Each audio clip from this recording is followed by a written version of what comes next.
Bueno, muchísimas gracias, Antonio. Yo, en primer lugar, agradecer la invitación de la Escuela de Administración Pública de Castilla y León. Como Patricia, es la primera vez que tengo la honra de participar en una actividad de esta institución y hacerlo en Valladolid, rodeado de colegas, pues como Teresa, como Antonio, como Patricia, etcétera, pues es una honra mayor aún.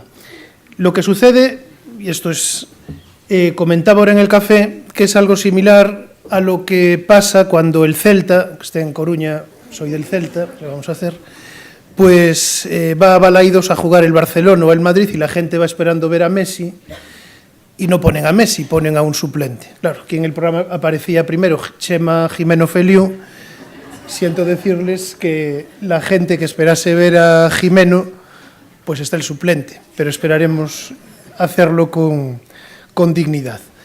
La cuestión, efectivamente, corrupción y contratación pública es un lugar común y dicen, bueno, acreditados especialistas como precisamente Chema Jimeno, como Teresa Medina, etcétera, numerosos documentos oficiales de la Unión Europea, de la OCDE, que la contratación pública es un lugar privilegiado para la aparición de estos fenómenos de corrupción pública. Bueno, aunque no nos lo dijeran, ya lo sabíamos, ¿no?, con esos nombres bizarros que tienen las operaciones judiciales, caso de Galicia, Pokémon, Pikachu, no sé si tiene que ver con que los hijos de la jueza, ¿no?, pues tenían, ese es el nombre, Pokémon y Pikachu, pero luego hay otros, ¿no?, también de muy variado nombre. Si se fijan, en todos ellos hay contratos públicos implicados, hay contratación administrativa implicada. ¿Por qué? Porque en la contratación administrativa se entrecruza el poder económico y se cruza con el poder político. Porque siempre que hay una autoridad o un funcionario público corrupto, hay un poder económico privado que corrompe. Y muchas veces la línea entre eso que el Código Penal llama cohecho activo y cohecho pasivo no es, ¿verdad?, de quién pide y quién ofrece. Es una frontera, digamos, no muy clara. Bueno, sobre el impacto político, económico y social de la corrupción, pues lo remito a la encuesta del CIS que se publicó ayer, ¿no? La corrupción es el principal problema que preocupa a la ciudadanía española, y sobre, digamos, los riesgos de corrupción o la sintomatología, cómo aparece la corrupción en la contratación pública, el informe, que tiene una parte específicamente dedicada a la corrupción en la contratación pública de la Unión Europea sobre lucha contra la corrupción de 2014. Se comprometieron en el 2014 a que cada 2 años se haría uno, por tanto tocaría en el 2016, pero a ver si cada 4, en el 2018 pues lo hacen. Identificaba los riesgos o las fórmulas, ¿no?, en que la corrupción se manifiesta en las diferentes fases de los contratos públicos, tanto en la fase precontractual, lo que se llama el tailoring, esto viene de My Tailor is Rich, ¿no? Eso que, pues el tailor hace los trajes a medida, pues aquí también se hacen los pliegos y se diseña el contrato a medida. El nombre es tailoring por esa razón.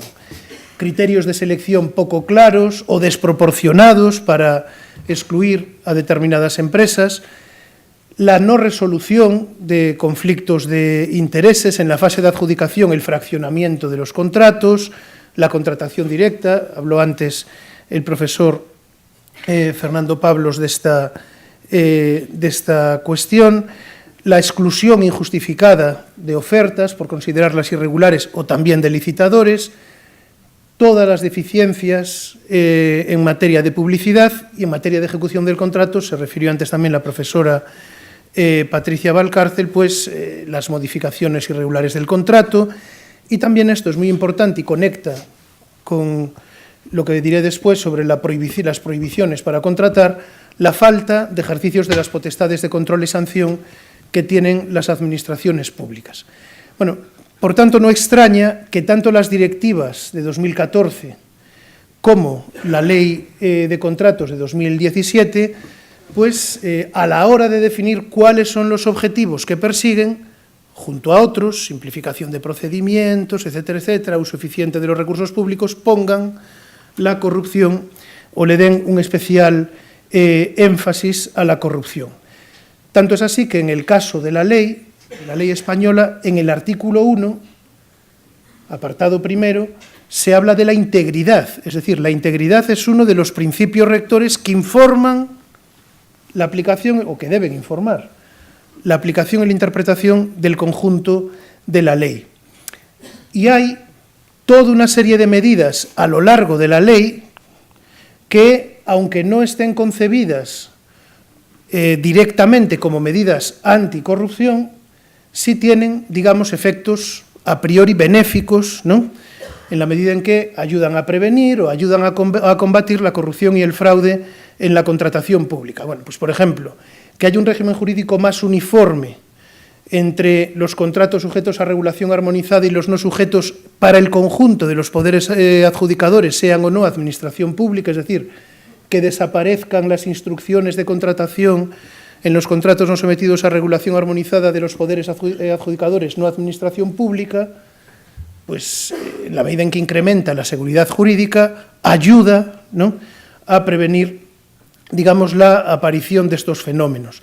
Que se incremente la transparencia a través de la justificación de la necesidad, de que los perfiles de los diferentes entes y órganos de contratación tengan que alojarse necesariamente en la plataforma de contratos del sector público. Además, se sanciona esta falta de publicación con la nulidad de pleno derecho del contrato o del pliego, que además el acceso a los pliegos y a la documentación contractual tenga que ser electrónica y gratuita. No es eso, no, publicamos el anuncio, pero si quiere consultar los pliegos puede venir a esta dependencia administrativa en esta hora y tiene que pagar tantos euros para que le demos acceso. Y también mejoras en la regulación de los procedimientos, tanto en el procedimiento negociado como en la contratación menor, que ya hablando como secretario general de la universidad, y supongo que aquí como funcionarios y responsables, es lo que, la verdad, desde el día 9 de marzo nos trae así algo más preocupados, ¿no? Aquí hay una también secretaria general, vicesecretaria general de la Universidad de Valladolid, que puede dar fe de que no miento. En materia de ejecución del contrato, la generalización de la figura del responsable del contrato, la regulación de la modificación, incluso más rigurosa, como comentó antes también Patricia, que la contemplada en las directivas, la ampliación del recurso especial, de que hablará después Javier Píriz, la regulación de los conflictos de intereses, la profesionalización, es decir, la exclusión de cargos políticos electivos y de personal eventual, de personal de confianza de esos cargos de las mesas de contratación, bueno, son todas ellas medidas que van en este sentido. Ahora bien, sin embargo, no es la primera vez que el legislador o que el gobierno de turno, sea cual sea, aprueba una nueva ley, aprueba un paquete, porque llevan ese nombre, ¿no?, de paquetes anticorrupción, iremos por el paquete número 50, y la corrupción continúa. Yo me acuerdo, ya voy teniendo años, de cuando Felipe González, en el año 95, anunció la ley de contratos de las administraciones públicas dentro de un gran paquete anticorrupción. No sé por qué, pero, en fin, pueden consultar el libro de Alejandro Nieto, La corrupción en la España democrática, luego haré alguna referencia a él. Primero, la ley y las directivas en este sentido tienen también la cara B. Es cierto que se incrementa la preocupación por la corrupción, es cierto que hay más medidas que están pensadas para evitar la posibilidad o la frecuencia de estos fenómenos, pero es cierto también que la regulación de las directivas y, por tanto, de la ley crean nuevos riesgos. Por ejemplo, que se incrementen las posibilidades de diálogo en los procedimientos de adjudicación, digamos que incrementa también la posibilidad de favoritismo y de clientelismo en la contratación. Que los criterios de adjudicación, como se comentó también antes por el profesor Marcos Fernando Pablos, pues sea no solo el precio, no solo la oferta económicamente, sino pueda haber muchos más, es positivo y yo lo juzgo favorablemente, pero tenemos que reconocer también que al incrementar la discrecionalidad de los órganos de contratación, incrementa también los riesgos de fraude, de favoritismo, etcétera. Pues pensemos, mientras no se regule de forma adecuada, lo que puede suponer pues adjudicar un contrato en función de ese coste del ciclo de vida, ¿no?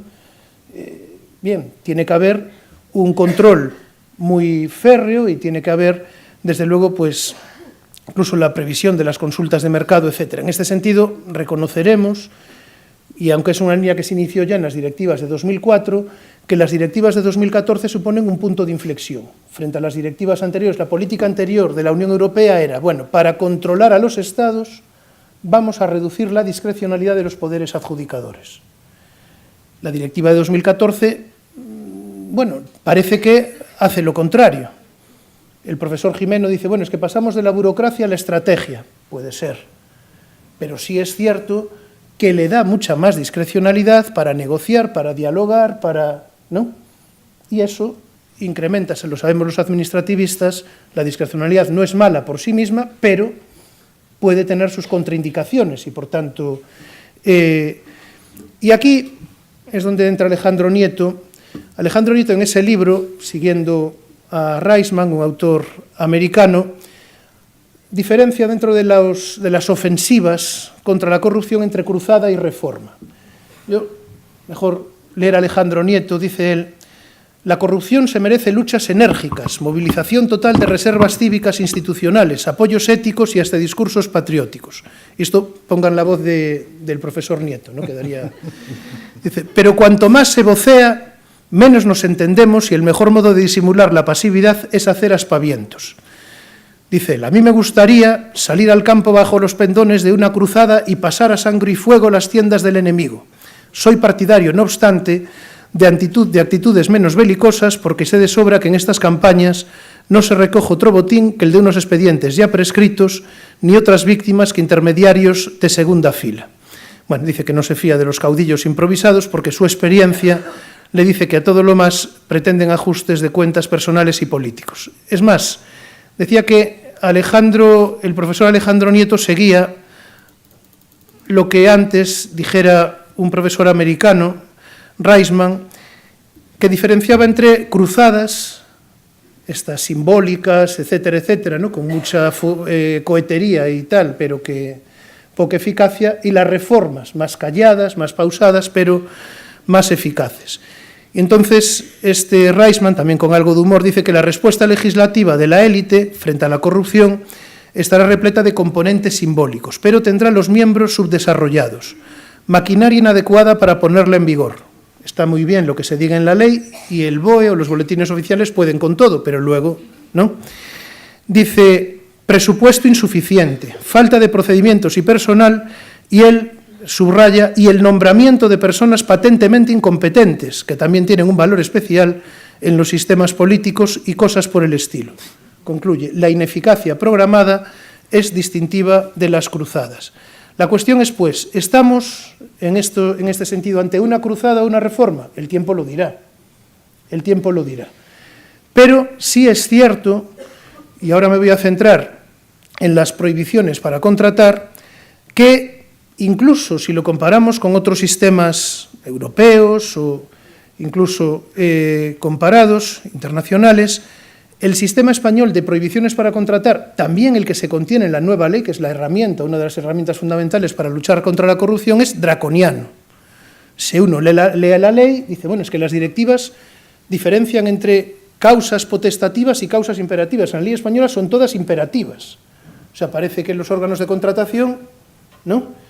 Pero claro, luego resulta que no se aplican. Y esto lo sabe muy bien la profesora Medina Arnaiz. ¿De qué nos vale tener una regulación draconiana si luego no se aplica y, por tanto, ni siquiera la eficacia disuasoria que podía tener, eso que dicen los penalistas, ¿no? La prevención general, se produce?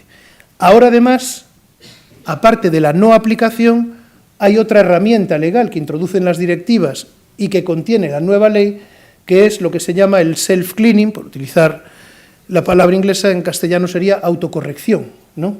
Es decir, bueno, fui malo, pero de verdad que no lo volveré a hacer. Se lo juro, no lo volveré a hacer. Pero mira, es que ya lo hiciste 50 veces antes, pero esta... Porque veremos, en ese sentido, la ley y las directivas son muy evangélicas. Hay otros sistemas, por ejemplo, el sistema de exclusiones del Banco Mundial, en el que, bueno, te excluyen si tú denuncias lo que se llama el VDP, la Voluntary Disclosure Program, sí. Dice, bueno, parecido a los programas de clemencia en materia de defensa de la competencia. Si un contratista, una empresa en cursa o que participó, digamos, en alguna actividad ilícita, lo denuncia voluntariamente antes de que se inicie la investigación, que no es el caso, veremos, en la ley, no se le aplicará la exclusión para contratar. Eso sí, si luego la vuelven a coger con las manos en la masa, automáticamente le cae una exclusión por 10 años. Aquí no. ¿Cuántas veces he de perdonar a mi hermano? 70 veces 7. Aquí ni siquiera, más, ¿no? Pero bueno, esa es una de las cuestiones que tenemos. Bien, sobre la exclusión, bueno, me voy a centrar ya en la ley e iré comentando en las directivas. La regulación de las prohibiciones para contratar en la Ley de Contratos de 2017 es prácticamente idéntica a la que estaba en la ley anterior, pero hay trampa, porque la ley anterior había sido modificada a través de la ley de régimen del sector público, la ley 40, ¿no? La mayor, o la pequeña, perdón, de las leyes gemelas. Esto ya teníamos que ir al derecho histórico, quién es el pequeño y el mayor de los gemelos, ¿no? Bueno, pues la pequeña o la mayor de las leyes gemelas, da igual, que había reformado, o sea, había adelantado la transposición de las directivas en este punto. Pero el desarrollo reglamentario está pendiente.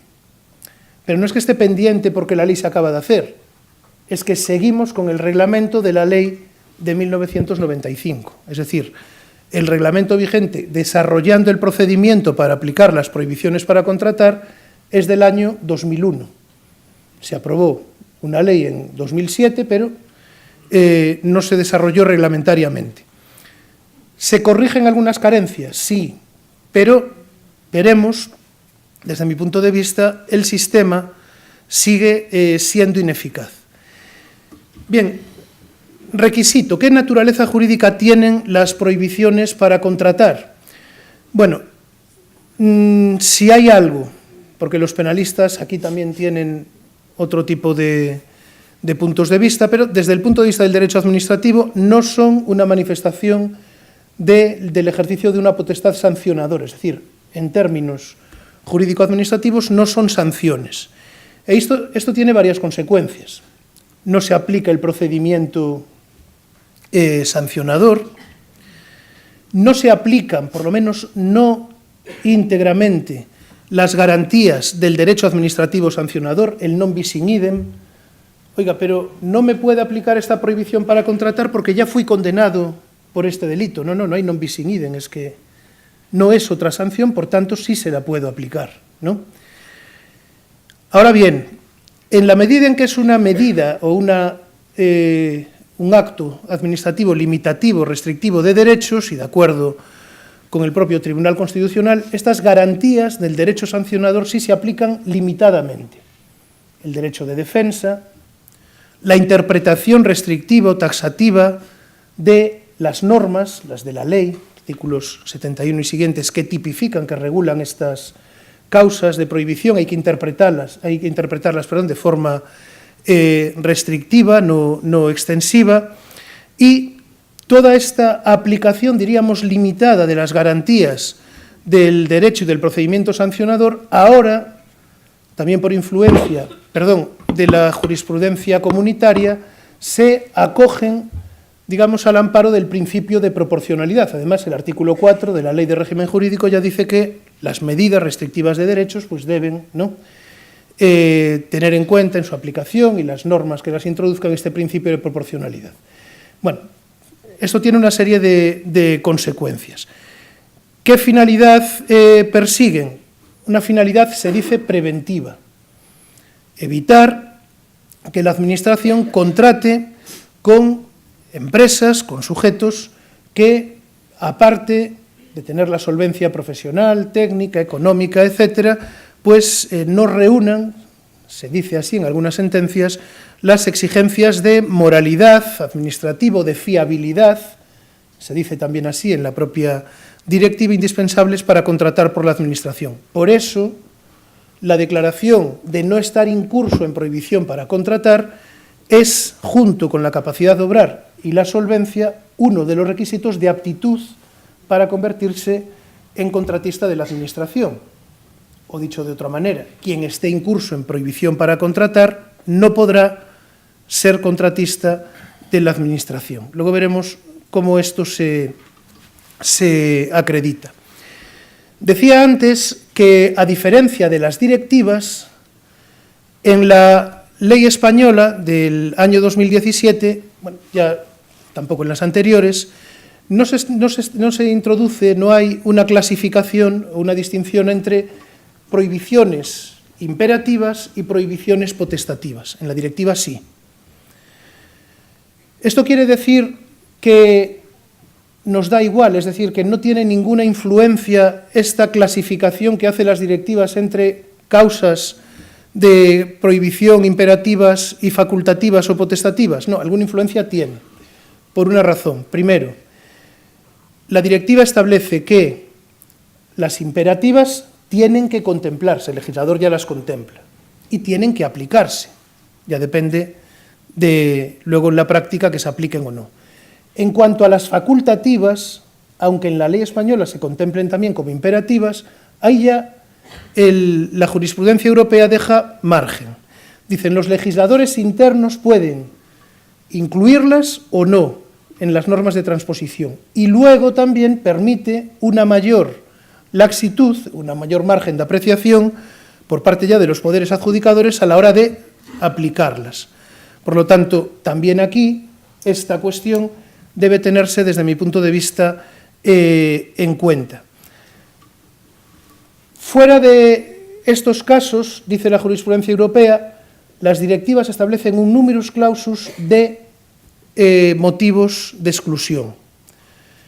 Sin embargo, la ley española contempla algún motivo que no está incluido en las directivas, porque la jurisprudencia europea también lo permite. Dice, bueno, al margen de estos, este numerus clausus tiene que ver con las características profesionales o con la aptitud profesional de los licitadores, pero los Estados miembros pueden introducir lo que ellos llaman normas materiales de garantía de la igualdad de trato, de la no discriminación o de otros valores o bienes jurídicos que se estimen dignos de protección. Eso sí, dice también la jurisprudencia, estas otras normas materiales que supongan en la práctica prohibiciones o exclusiones para contratar no contempladas en las directivas, tienen que regularse y tienen que aplicarse de acuerdo con el principio de proporcionalidad.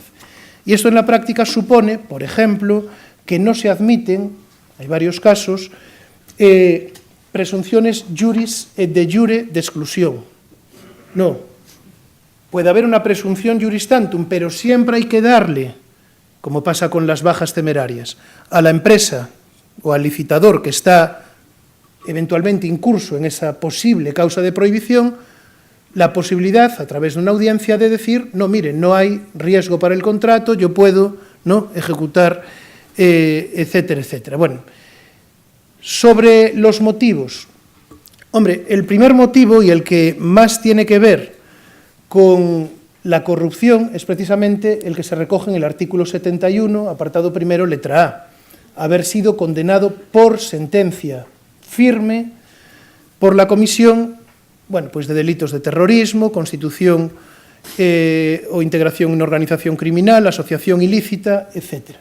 Como ya dijimos que hay que interpretarlo de forma restrictiva, es también un numerus clausus, ¿no? No se puede extender a otros delitos.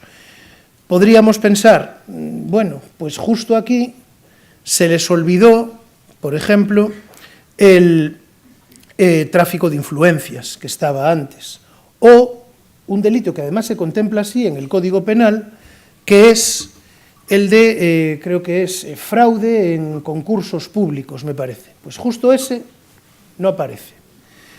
Esto tiene un problema.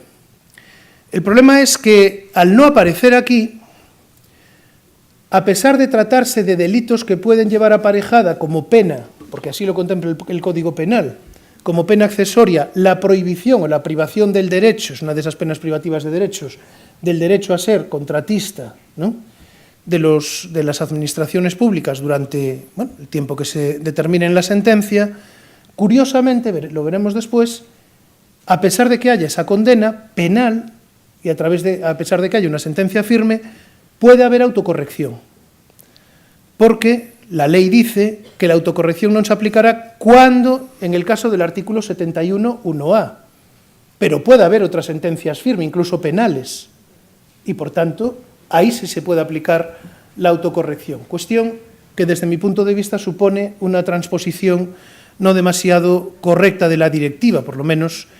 Bueno, en el caso de la sanción administrativa firme, ¿no?, también se habla de sanción administrativa firme por determinados, por la infracción de determinadas materias.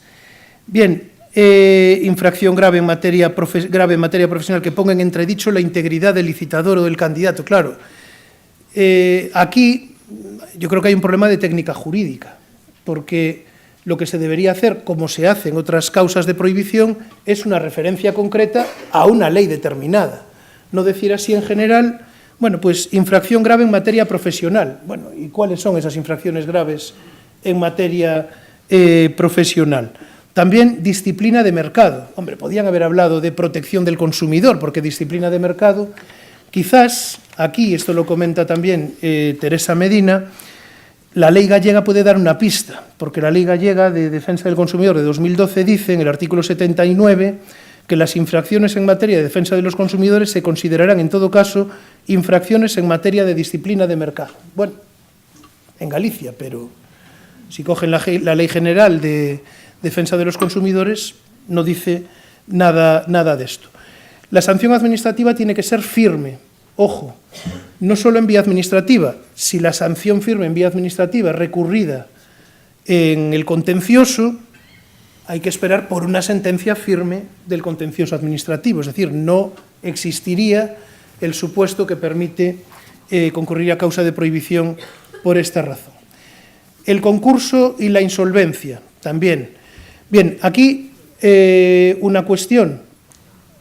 El principio de interpretación conforme con la directiva lleva a que esta causa de prohibición para contratar la tengamos que interpretar de acuerdo con el artículo 57.4 de la directiva, que dice que en estos casos habrá que permitir también al candidato licitador incurso en este supuesto de prohibición que, acreditar que está en condiciones de poder, ¿no?, ejecutar el contrato, incrementando garantías, ¿no?, como contrapartida, etcétera, pero darle esa posibilidad. Se regula también algo que la jurisprudencia venía admitiendo en el caso de las UTEs, ¿no?, que si una de las empresas que concurre en UTE está incursa en esta causa de prohibición, si las demás tienen la capacidad suficiente para ejecutar el contrato, pues puede continuar o puede adjudicarse el contrato a la unión temporal de empresas. También el incumplimiento de obligaciones tributarias, sociales y laborales, pero solo a las leyes a las que expresamente se refiere también este supuesto, porque nos pueden venir a la cabeza otras leyes en materia social y de servicios sociales, de atención a la dependencia, en fin, pero como no están aquí y como tenemos que aplicar de forma estricta, ¿no?, este supuesto, pues no la podremos aplicar. Falsedad. Bueno, el tema de la falsedad aquí no es necesario que haya una condena penal firme por falsedad en documento público o privado. El supuesto es distinto. La falsedad, dice la jurisprudencia contenciosa administrativa y dice ya también una copiosa doctrina de los órganos de recursos contractuales, que lo que se sanciona no es, digamos, haber cometido un delito de falsificación, sino haber intentado defraudar a la Administración ofreciendo una imagen falsa de la empresa. Es decir, ocultando, falseando la documentación que se aporta a la empresa en el momento de contratar, incluso a través de esa declaración responsable. También entraría en este supuesto, ¿no? Hay un supuesto también, la imposición de sanciones de acuerdo con la Ley General Tributaria y la Ley General de Subvenciones, que yo, salvo que alguien me lo explique, no acabo de entender por qué se contempla aquí, porque la consecuencia que se persigue con la inclusión en la Ley de Contratos ya está exactamente en la Ley General Tributaria y la Ley General de Subvenciones, porque esas sanciones, o esas infracciones, perdón, ya están sancionadas en esas leyes con la prohibición para contratar. Y además la Ley de Contratos dice que la eficacia de esa prohibición, su duración, su alcance, será el que se determine en esas leyes. Bueno, pues, pero bueno, yo ya digo, un profesor de provincias no, salvo mejor criterio. Incompatibilidades. Bien, aquí hay una cuestión que conecta con lo que decía antes. Las incompatibilidades, es decir, infracción de la normativa de altos cargos, de la normativa de incompatibilidades de los empleados al servicio, ¿no?, de los poderes públicos o los empleados públicos. También de las normas de recusación y abstención de las normas generales de procedimiento administrativo, no son, de acuerdo con las directivas, causa de exclusión para contratar, ni imperativa ni facultativa. Por tanto, estaríamos ante una de esas normas materiales, ¿no?, que el Tribunal de Justicia permite que los legisladores de los Estados miembros contemplen como causa de exclusión, pero, ojo, de acuerdo con el principio de proporcionalidad. Y en parte estaremos también, lo que pasa es que sobre esto tiene escrito Teresa Medina, estaremos también en un ámbito que es el de los conflictos de intereses. Claro, ¿qué pasa con los conflictos de intereses? Se regulan en el artículo 64, apartado primero de la ley, en términos, bueno, más o menos similares, ¿no?, a los que se contemplan en las directivas. Pero claro, la propia directiva dice que el conflicto de intereses, cuando se detecte, no necesariamente dará lugar a la exclusión del contratista o licitador incurso, o del candidato licitador incurso en conflicto de intereses. Es decir, solo cuando no haya otra medida menos restrictiva para resolver el conflicto. Lo cual, si se nos enciende, ¿no?, una pequeña luz LED ahí en el cerebro, decimos, pero esto me suena a eso que estudiábamos sobre que la intervención de una autoridad o de un funcionario en un procedimiento incurso en causa de recusación o de abstención no necesariamente produce la nulidad del acto administrativo, solo cuando, ¿no?, tuviese una intervención decisiva, etcétera, etcétera. Bueno, pues efectivamente es algo similar, pero aquí no se aclara.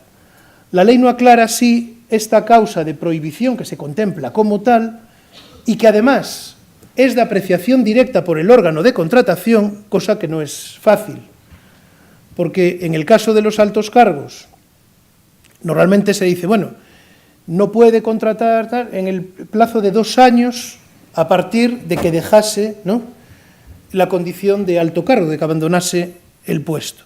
Y dice, y no podrá hacerlo en materias que tengan que ver con expedientes en los que haya participado por razón de su condición de alto cargo. Bueno, pues, en fin, que esa valoración la tenga que hacer el órgano de contratación, no siempre, digamos, es un juicio de valor simple, ¿no? Pero bueno, la ley lo contempla así, como una de esas causas que tiene que apreciar el propio órgano de contratación. Yo, por si acaso y como norma práctica, pienso que en este caso de las incompatibilidades, además es lo que viene haciendo la jurisprudencia, habrá que establecer una presunción juris tantum de prohibición, pero permitiendo en todo caso, porque eso es lo que impone el principio de proporcionalidad, que la empresa incursa en prohibición o la persona incursa supuestamente o presuntamente en prohibición pueda alegar, dar la audiencia para alegar por qué no hay conflicto de intereses o por qué esa incompatibilidad, si existe, no influye en la decisión de adjudicar el contrato a una empresa u otra. Está también un clásico, el incumplimiento grave de obligaciones contractuales. Aquí solo algunas prevenciones. Que se resuelva un contrato por culpa del contratista no implica necesariamente que se imponga esta causa de prohibición. Dice la jurisprudencia contencioso administrativa que es un plus. Es decir, no basta solo el cumplimiento contractual, sino que tiene que acreditarse también y a través de un procedimiento ad hoc diferente del de resolución del contrato, aunque puedan tramitarse de forma simultánea, tiene que acreditarse la existencia de mala fe contractual, es decir, de dolo, negligencia, etcétera, etcétera, que aparte de provocar el incumplimiento del contrato, bueno, denotan, ¿no?, la existencia de esa mala fe contractual que permite, como digo, aplicar esta causa de prohibición. Decía antes que la prohibición para contratar es un requisito de aptitud para contratar con la Administración, junto con la capacidad de obrar y la solvencia. ¿Cómo se acredita? Bueno, la ley contempla varias fórmulas. La clasificación, cuando sea necesaria, pues también acredita o también, digamos, sirve como medio de prueba de no estar incurso en prohibición para contratar. La declaración responsable, con carácter general, o ese documento europeo único de contratación, regulado en el artículo 141, también. Y el artículo 85 regula, con carácter general, que la prueba por parte de los empresarios de no estar incurso en prohibiciones para contratar puede también realizarse, esta declaración responsable, mediante testimonio judicial o certificación administrativa según los casos. Claro, aquí estamos hablando, por ejemplo, certificado de la agencia tributaria de que estoy al corriente, ¿no?, o certificado de la Seguridad Social.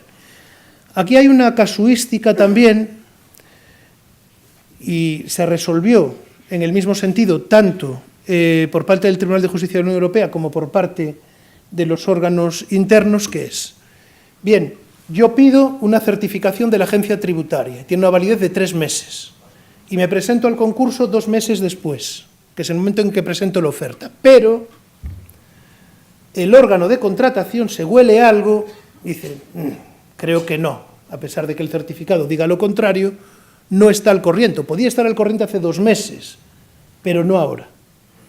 Bien, pues efectivamente el órgano de contratación puede, aunque existan estas certificaciones, realizar las averiguaciones que juzgue o considere oportunas, si tiene dudas, igual que pasa con las declaraciones responsables, ¿verdad?, para bueno, averiguar si es cierto o no, que en el momento, no en que se expide la certificación, sino en el momento que hay que considerar que es el de presentación de la oferta, estaba o no al corriente de esas obligaciones sociales o fiscales.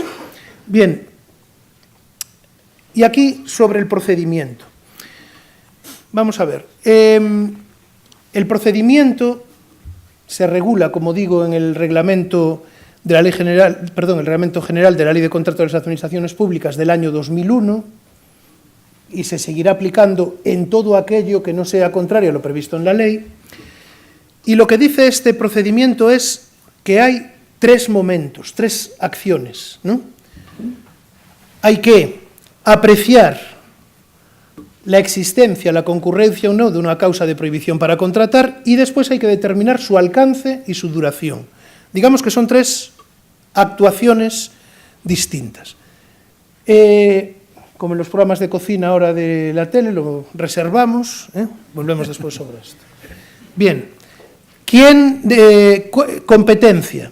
Aquí también, bueno, esto daría para hablar, porque las directivas dicen que la competencia para aplicar las causas de exclusión o las prohibiciones para contratar corresponde a los poderes adjudicadores, diríamos a los órganos de contratación. No es exactamente lo que dice la ley, y aquí entramos, bueno, pero no había eso de la autonomía procedimental e institucional. Bueno, sí, pero cuando el derecho comunitario no establece, ¿no?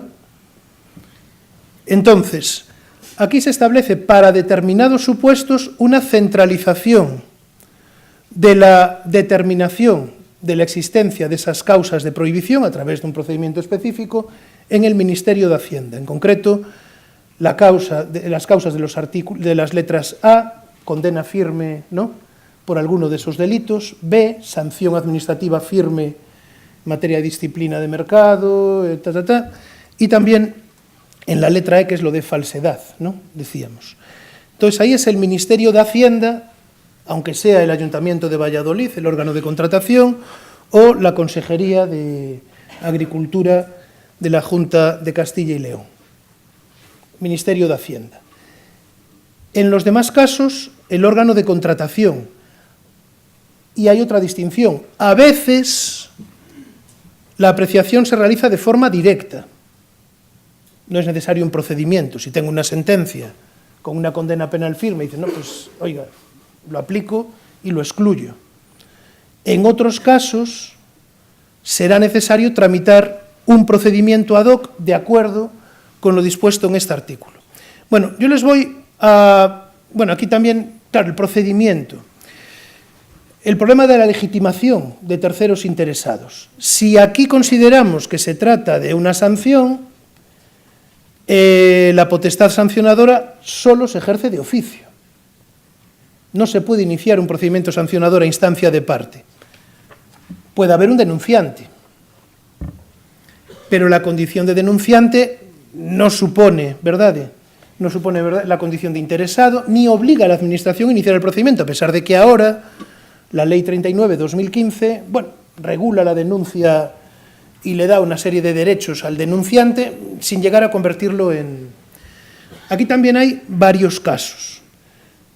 Se admite que un licitador pueda iniciar el procedimiento, pero se admite siempre y cuando ese licitador tenga la posibilidad de convertirse en adjudicatario.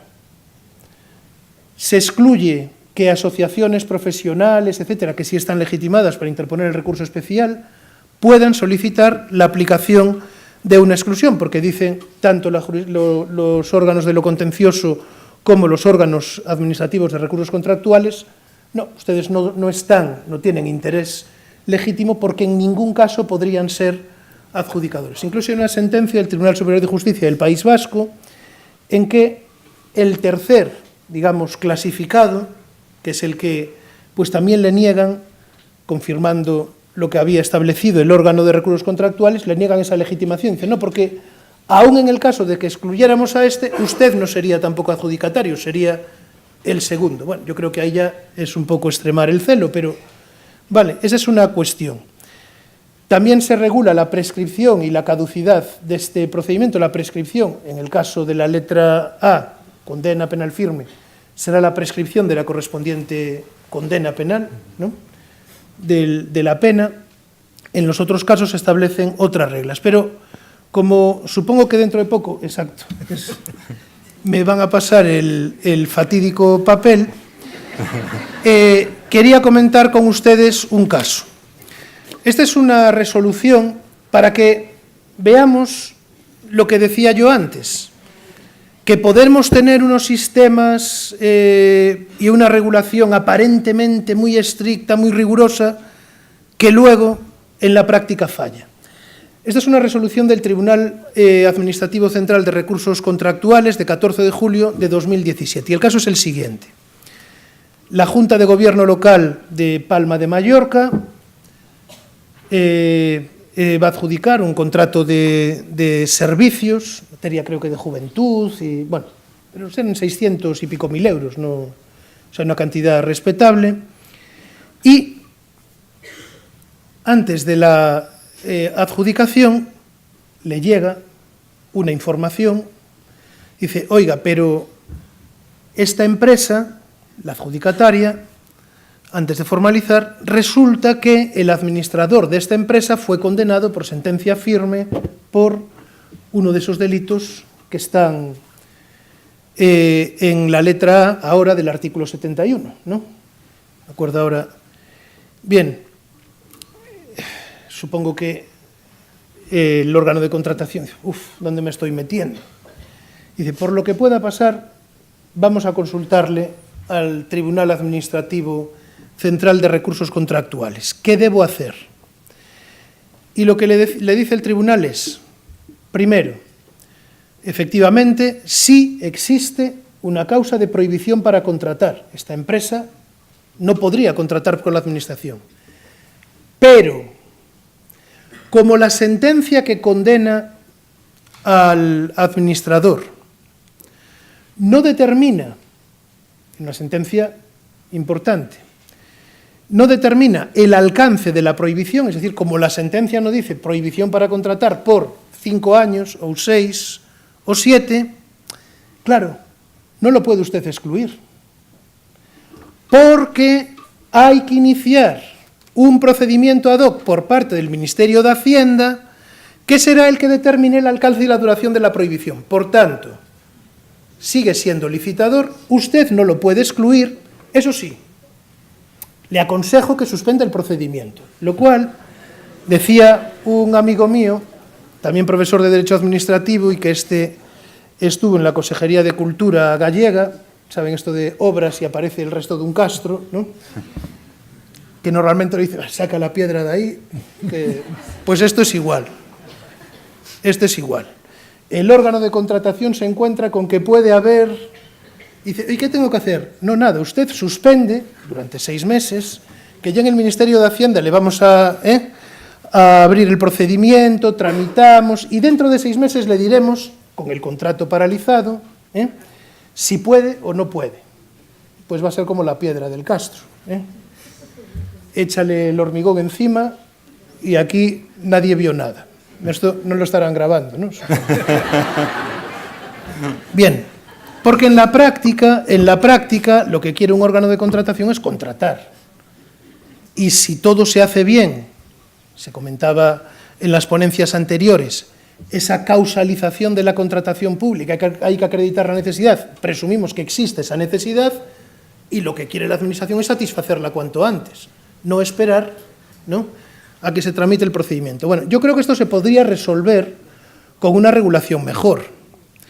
Porque, claro, la propia ley dice, siguiendo a las directivas, que la duración de las prohibiciones es, si hay una sentencia o hay una resolución administrativa que diga cuál es esa duración, la que diga la sentencia o el acto administrativo. Si no lo hay, dice, como máximo en las sanciones administrativas 3 años y cuando haya condena firme 5 años. La mínima, en fin, apreciación o aplicación del principio de proporcionalidad nos debería llevar a decir, bueno, como mínimo, aunque la sentencia no diga nada, como mínimo serán 3 años, ¿no? Porque no le vamos a poner a una sentencia, ¿verdad?, una condena por un delito menos que a una sanción administrativa, en principio. Por tanto, si la duración mínima son 3 años, como mínimo lo podré excluir de este procedimiento. Lo lógico sería, aprecio la existencia de la causa de prohibición, sí, lo excluyo del procedimiento porque doy por sentado que esa va a ser la duración mínima y que vaya el Ministerio tramitando la prohibición. Pues no, la empresa pudo presentarse. Ya como acaba no lo sé. Bien, sobre el self-cleaning rápidamente o la autocorrección. Bueno, en las directivas, a diferencia de lo que sucede en otros ámbitos, de lo que sucede en materia de derecho de la competencia, que esto de los programas de clemencia tratan de ¿qué? Hombre, por definición, un acuerdo colusorio no se hace a la luz del día. Y, por tanto, la única forma que tiene la Administración, los órganos de defensa de la competencia, de poder conocer la existencia y, por tanto, perseguir y sancionar estas infracciones del derecho de la competencia es que alguien cante. Y para que alguien cante, bueno, pues hay que, ¿no?, premiarlo de alguna forma. Todos vimos películas, leímos novelas en este sentido.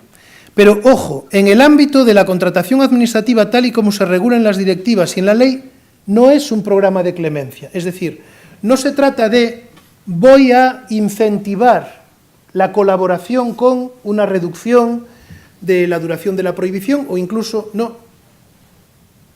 No, porque tal y como se regula, y aquí bueno, pues los colegas Xu Arrowsmith e outros, ya en el año 2009 dicen, no, es que, a ver, corrupción sí, pero estamos con el tema de la competencia. Entonces, el derecho a la autocorrección es un derecho que tienen todos los licitadores y candidatos en la Unión Europea. Aunque cometan infracciones, aunque cometan delitos, tienen derecho a... A mí me gustaría que en otros ámbitos se aplicase, ¿verdad? En el ámbito penal también, yo estoy muy de acuerdo con el artículo, con la resocialización, pero que se aplique para todos, ¿no? Bien, por tanto, se le reconoce a los órganos de contratación la más amplia discrecionalidad. Eso sí, hay un contenido mínimo. Bueno, si usted cometió un delito o cometió una infracción que es causa de exclusión para contratar, le voy a dejar que siga contratando, pero tendrá que indemnizar los daños causados, si se provocó algún daño. Tendrá que contribuir o ayudar al esclarecimiento de los hechos. Y tendrá que adoptar, aquí entran los programas de compliance, etcétera, medidas organizativas, etcétera, etcétera, que eviten que en el futuro se vuelvan a producir. Dice también la directiva, no se puede aplicar la medida, la autocorrección, durante el tiempo de exclusión fijado por sentencia. Dice, pero solo en el Estado miembro en que la sentencia sea ejecutiva, con lo cual eso de la discriminación inversa de que nos hablaba antes el profesor Fernando Pablos, aquí es al revés, ¿no? Es inversa de la inversa. Porque, bien, y luego lo que decía del espíritu evangélico, no se limita las veces, ¿no?, en que puede ser. Bueno, pues en la ley española aún dan un paso más, porque el self-cleaning, la autocorrección, puede operar habiendo incluso sentencia firme. ¿Por qué? Porque el único supuesto en el que se excluye es en condena por alguno de los delitos del artículo 71(1)A. Pero puede haber condenas por otros delitos firmes que no sean de los enumerados en ese precepto, que incluso pueda decir la sentencia o puede establecer la sentencia como pena privativa de derechos, el derecho a ser contratista de la Administración, y en principio la ley permite que en ese caso se aplique la autocorrección. Se suaviza el rigor de la directiva, porque dice, desaparece el requisito de esclarecer los hechos, ya no se le pide en la ley. Indemnizar los daños, dice, bueno, indemnizar solo los que declare la sentencia o la resolución administrativa, aquellos de los que sea responsable ese operador económico, con lo cual también se limita. Y luego, además, esta es una duda que yo tengo, si puede aplicarse la autocorrección en los supuestos de apreciación automática de la prohibición para contratar por el órgano de contratación. Bien, esta sería, por tanto, la cuestión.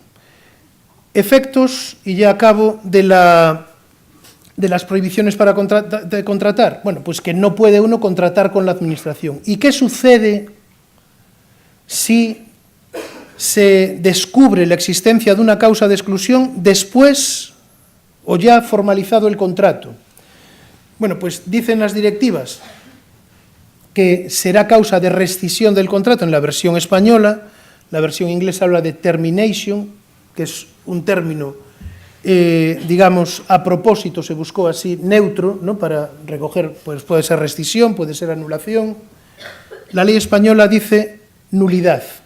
Pero ojo, claro, nulidad si la causa existe en el momento de formularse la oferta y de formalizarse el contrato. Imaginemos el caso de que contratamos con una empresa y el administrador de esa empresa es condenado después de formalizado el contrato. O había sido condenado antes, pero la sentencia adquiere firmeza después. No habría prohibición para contratar. Podría haber causa de resolución del contrato si se contempla en el pliego. Si se contempla en el pliego, que puede contemplarse. Pero ya no sería nulidad, sería resolución. Los efectos son distintos y debe contemplarse, como digo, en el pliego. Bueno, y esto, como en las series de televisión, ¿no? Y meanwhile, pues mientras tanto, en la práctica esto es lo que hay. Si van a la página del ROLECE, ¿no?, el Registro Oficial de Licitadores y Contratistas del Estado, se ve muy mal, pero podría yo tampoco soy un hacha de la informática. Este es el listado de empresas excluidas. Tienen aquí abajo bueno, ya ven que no es un formato que se pueda exportar, no. Yo creo que todas estas cosas que tenemos que cumplir las universidades ahora, ellos no las cumplen. Y en vano busquen aquí una gran empresa, la mayoría son autónomos, pequeñas empresas, etc. Bueno, los dejo con Alejandro Nieto y aquello de las cruzadas, las reformas y los pendones sangrientos, ¿no? Da la impresión de que aquí están cogiendo a los pequeños operadores y que los grandes se les escapan. Pero bueno, muchísimas gracias y cualquier cosa tienen ahí mi correo electrónico para seguir hablando.